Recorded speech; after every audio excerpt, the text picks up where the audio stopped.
From our studio in Weed, California, this is Inside Siskiyou. Real news, real people, real close. With anchor Shireen Strauss, Sheriff Jeremiah LaRue, and Siskiyou Reviews with Becca Rowell. Hello, Siskiyou County. I'm Shireen Strauss, and this is your news for the week of Friday, June 4th.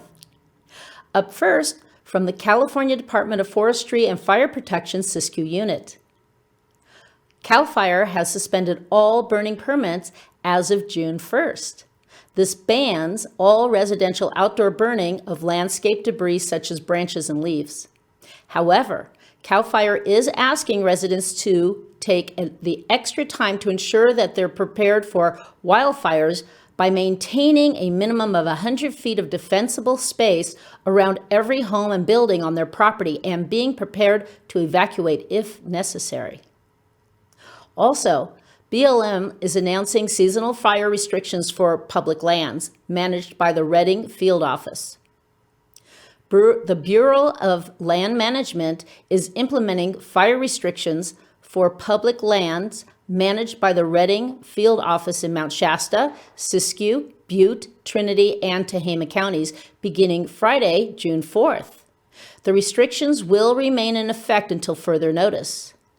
These seasonal restrictions are in addition to the BLM's year-round statewide fire prevention order. For more information, go to their website. News from Dunsmere. Notice of public hearing. The City of Dunsmere City Council will hold a public hearing on Thursday, June 17th, 2021 at 6 p.m. on the short-term rentals ordinance. The project is a city initiative amendment to Title 17 zoning of the City of Dunsmere Municipal Code to establish regulations for short-term rentals. It institutes a registration requirement for short-term rentals as well as an application process, inspection requirements, operational standards, prohibitions, and penalties for non-compliance. The project was reviewed by the City of Dunsmere Planning Commission on May 12, 2021, with the Planning Commission voting 3-2 to recommend to the city that the city adopt the proposed amendment to Title 17. The public hearing will be held at the City of Dunsmere City Council Chambers located at 5902 Dunsmere Avenue. Due to COVID-19, participants will also be able to access the City Council meeting on Zoom or by phone. The meeting ID number is 844-2413-5442. Come one, come all, kids of all ages. The Dunsmere Public Library presents Independent Summer Reading Rewards program, starting on June 23rd and running through August 4th. Come to the library Tuesdays through Thursdays from 2 to 4 p.m. to pick up your bag, which includes reading logs, books, and other goodies. Enter the books you have read in your reading log, and for every 5 books you read, you will receive a prize. Come sign up or call the library at 530-235-2035. Talendale Park in Dunsmere will be getting some upgrades because of one driven Dunsmere citizen. Last fall, Dunsmere resident Allison Leshevsky took on a community project at the park that recently received $27,000 in funding through the McConnell Foundation. This was the full amount that Leshevsky had applied for, which will include installation of the self-guided tour interpretive panels, new picnic tables, concrete sitting benches, bear-proof trash containers, and public art on the sewage pump station. The Dunsmere Airport runway is under construction, and the city is hoping to have the work completed by the end of June. The Economic Development Block Grant, over $250,000, has arrived, and the city is setting up committees to help with disbursement, focusing on new businesses. The Dunsmere city offices are back open now. The 4th annual blessing of the garden is Wednesday, June 9th at 10 a.m. in the Dunsmere Community Garden. This is a beautiful event with multiple speakers from different denominations, including Native American blessing. For more information, please call the Dunsmere Community Resource Center at 235-4400. The Dunsmere Community Garden helps stock the food pantry, supplements senior commodity food boxes, is used for cooking and nutritional classes, the Community Garden Connection Children and Family Gardening Program, and supports the Dunsmere Farmers Market, which opens June 17th.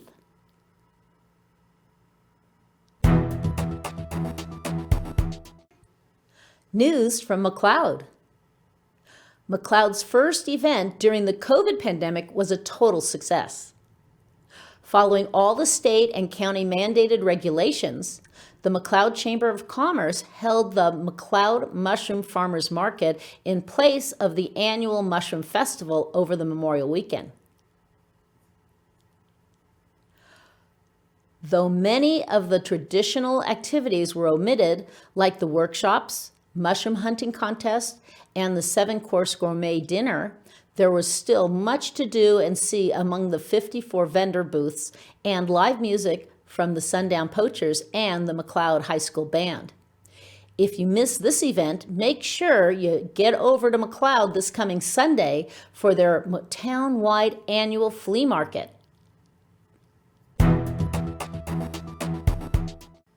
News from Mount Shasta.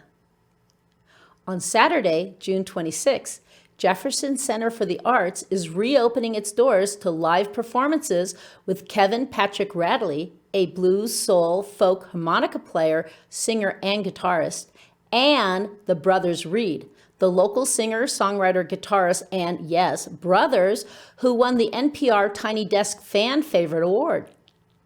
Limited tickets are available. $15 in advance and $20 at the door if there's any left. Doors open at 6:30 p.m. and the show starts at 7. For more information, check out their website at jeffersoncenterforthearts.com. Join Mount Shasta for their 4th of July Street Fair and Festival starting on July 1st and running through July 4th. There will be live music downtown every day with a parade and fireworks on the 4th. For more information, visit the website mountShastaFireworks.com.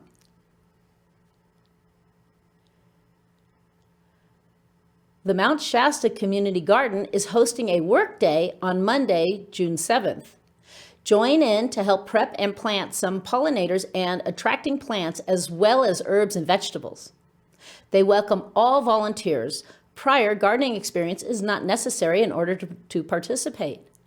This event, for all ages, will take place from 9 a.m. till 12 noon. The garden is located in Shastis Park, past the tennis courts and soccer field on the northwest side of the park's complex.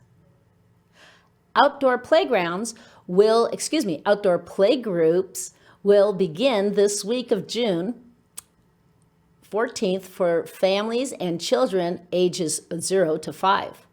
On Mondays, families can join the Community Garden Connection in the Dunsmere Community Garden from 10 to 11:30 a.m. On Tuesdays, families will meet at the Shastis Park in Mount Shasta from 10 to 11:30 a.m. And on Wednesdays, families will meet at Hoo Park in McLeod from 10 to 11:30 a.m. The Gardening Connection and family play groups are facilitated by Siskiyou County's ECE mentor, Krista Waygraf, and South County ECE, Christy Montgomery. For more information, please call the Mount Shasta Community Resource Center at 530-926-1400.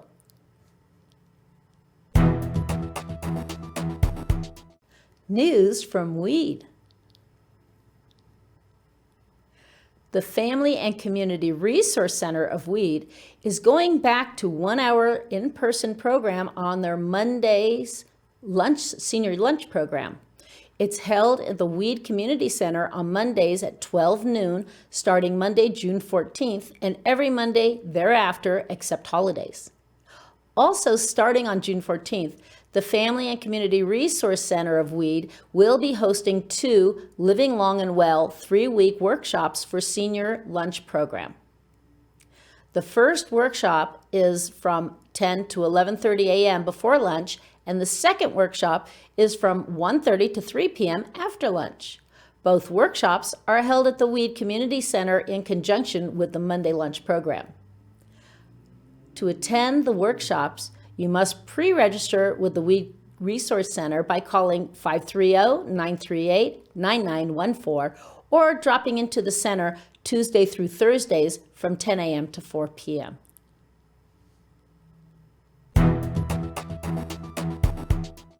News from Yreka. The new Siskiyou County Superior Courthouse building will be opening its doors for business on June 14th.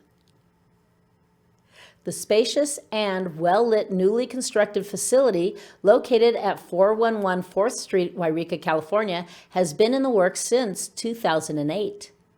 The new building has 5 courtrooms with a calendar monitor outside of each for easy viewing, with another 2 monitors in the lobby announcing each day's activities. The building has many windows and natural lighting. There are 7 clerk windows, 4 that cater to criminal and traffic, and the other 3 are for family law and juvenile. The old courthouse had 30 monitoring cameras. The new courthouse has 111 cameras and will have solar inverters as well. The first floor of the 3-floor complex has a family law facilitator office, which includes lawyer offices and a classroom that is equipped with 45 wireless access points. The child custody counselor, children's area, probate investigator, and mediation offices are glassed in for observation. The new complex has 3 floors. The underground floor is for inmates with a separate elevator to the courtrooms. It has the latest in technology, including private lactating rooms for nursing mothers. The 67,459 gross square foot courthouse project as of February cost was over $77 million. The Siskiyou Prescribed Burn Association, which is made up of landowners, community members, tribes, other organizations, and agencies throughout Siskiyou County, are working together to have burned about 35 acres on 4 different landowners' properties among Shasta and Scott Valley during March and April 2021. They invited the public to training events to teach the public how to use fire safely. Tours of the burns will be on June 5th at the Shasta Valley and on June 12th in Scott Valley. For more information, email Lindsay Laschek at laschek@svrcd.org.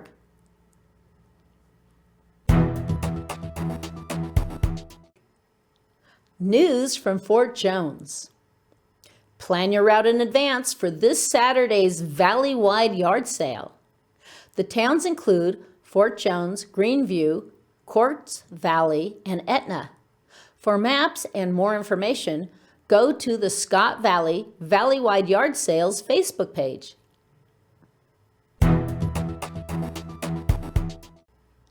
News from Happy Camp. Ready to battle?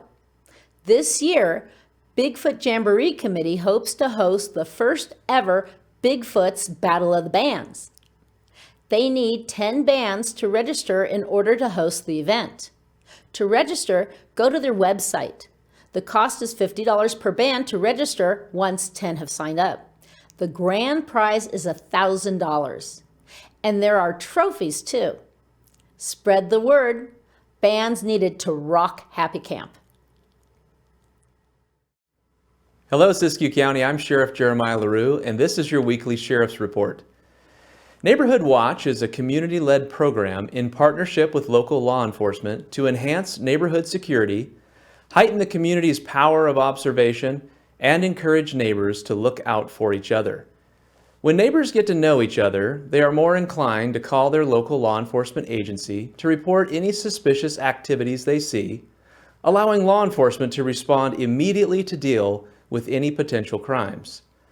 Neighbors can act as eyes and ears for understaffed police and sheriff's departments, potentially helping reduce crime in the community.